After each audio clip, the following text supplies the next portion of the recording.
la conclusion à laquelle j'ai abouti, c'est que j'ai constaté que la HAC au Togo n'a jamais servi à protéger la presse.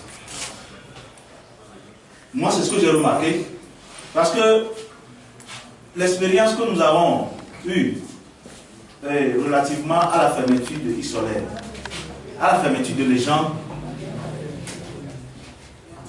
m'ont fait, c'est-à-dire que j'ai constaté que nous avons eu affaire à des personnes qui ne veulent rien entendre. C'est-à-dire qui ont pris une décision et qui ont tout fait, quel que soit ce qui se passe, ils ont voulu aboutir à leur décision, un point c'est tout.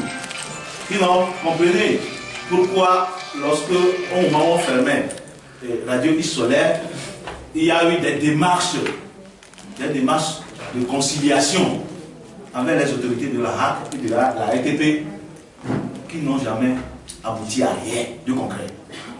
Le pire, c'est les gens des fermes. Au moment où nous nous organisions pour mener des actions sur le terrain, au moment où des procédures judiciaires ont été engagées, on nous a dit, nous voulons privilégier le dialogue. On a abandonné toute la lutte, et la lutte des sociétés civiles, et la lutte des procédures judiciaires. On les a abandonnées. Et jusqu'à ce jour, nous ne savons pas ce que c'est, ce dialogue-là, cette démarche de conciliation-là, ce que ça a donné concrètement. Même pour le cas de Sud Média, lorsque ça a commencé, les organisations de presse ont, à travers des déclarations, dit nous irons par la voie de la médiation. Que personne n'élève la voix, il faut aller calmement pour qu'on aboutisse à quelque chose. C'était une méthode très sanitaire. C'est sage de procéder ainsi. Malgré cela, on a fermé. Si la HAC avait une idée de conciliation, si la HAC a été animée d'un esprit de conciliation, d'ailleurs, je ne dis même pas la HAC, si monsieur le tout-puissant président Pitan Tchada, parce que c'est de lui qu'il s'agit. Parce qu'aujourd'hui, au moins, on a quelqu'un qui a une conscience à la HAC et qui nous dit que les choses ne s'étaient pas passées ainsi. Ce qui voudrait dire que c'est le président qui a pris une décision. Lui seul. Parce qu'une telle décision, une si grave décision ne peut pas être prise sans qu'il y ait une réunion, une plénière. Alors, si c'est une seule personne qui a pris cette décision, et on a essayé de négocier, mais il n'a pas, du moins, il aurait pu faire semblant de proroger pour dire voilà, nous sommes en train de négocier. Et qu'enfin, on constate que ça n'a pas abouti. Et on prend une décision si grave que ce qui a été pris hier. Hier, moi j'étais là et j'écoutais, je faisais semblant. Moi j'ai capté. Partout où j'allais, je captais et City FM. Mais à un moment donné, ça s'est coupé. J'ai compris qu'ils sont allés jusqu'au bout. Aujourd'hui, donc, c'est pour dire que nous, notre action ici n'est plus une action de conciliation. Nous voulons mener des pressions. Si Sud Média n'est pas dans cette logique, ils n'ont qu'à nous dire attends. Parce que nous ne voulons plus gaspiller notre énergie.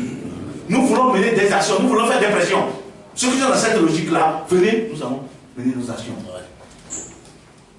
Si nous commençons nos actions, on sent qu'il y a la nécessité de concilier, on nous appelle, nous irons concilier. Mais nous n'allons pas faire les deux au même moment. Nous n'allons pas faire notre pression et que d'autres séparément négocient. Si c'est ce qu'on veut faire, on n'a qu'à le laisser. Nous n'allons plus gaspiller nos énergies parce que nous sommes instruits de l'expérience du passé. Et nous voulons. Donc il faut que chacun comprenne qu'aujourd'hui, nos HAC successives n'ont pas, en tout cas moi c'est mon constat, je ne sais pas si les journalistes sont dans la même logique que moi. Mon constat c'est que la HAC, nos HAC n'ont jamais protégé la presse. Sinon, comment quelqu'un peut payer la fréquence on le paie, non? On paie une indemnité, je ne sais pas comment le mise de devance, non? La personne a payé, non? Sud Média a payé, elle a reçu. On ne peut pas dire que la personne là agit dans l'illégalité. Auquel cas, c'est l'ancien président qui a perçu, qui n'aurait pas versé. Je parle au conditionnel. Et à ce moment, il faut l'interpeller.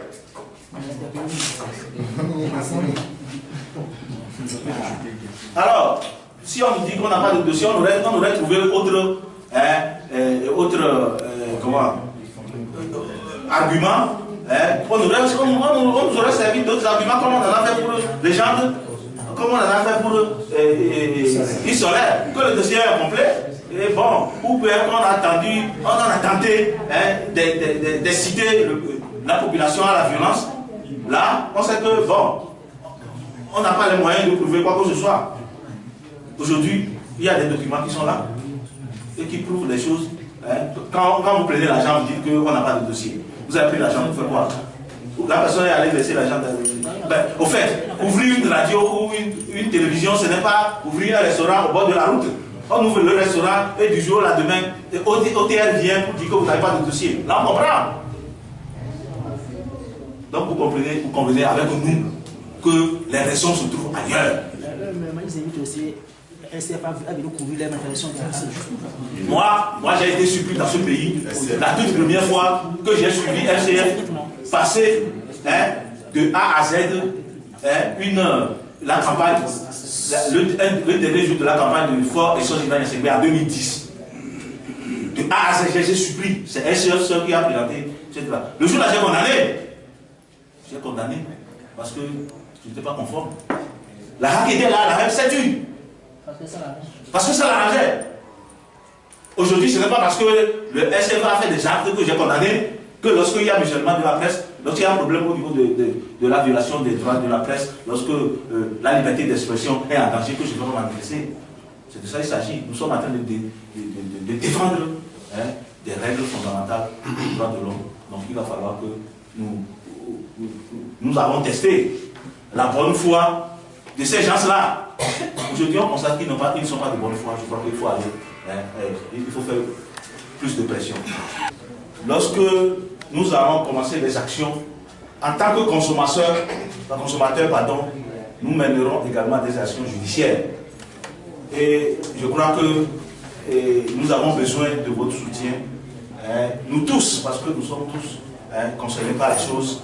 Et donc, faites en sorte que cette action que nous voulons mener soit raconte l'adhésion des populations qui se plaignent parce qu'on a fermé RCF, nous n'allons plus voir ceci, nous n'allons plus suivre telle émission. Il en va de même lorsqu'on fermera autre chaîne de radio, lorsqu'on fermera autre maison de presse, etc. Donc, notre action, c'est une action à la fois curative et préventive. Il va falloir que nous prenions des dispositions pour que ça ne se répète plus jamais dans notre pays. Je vous remercie et gardons le contact.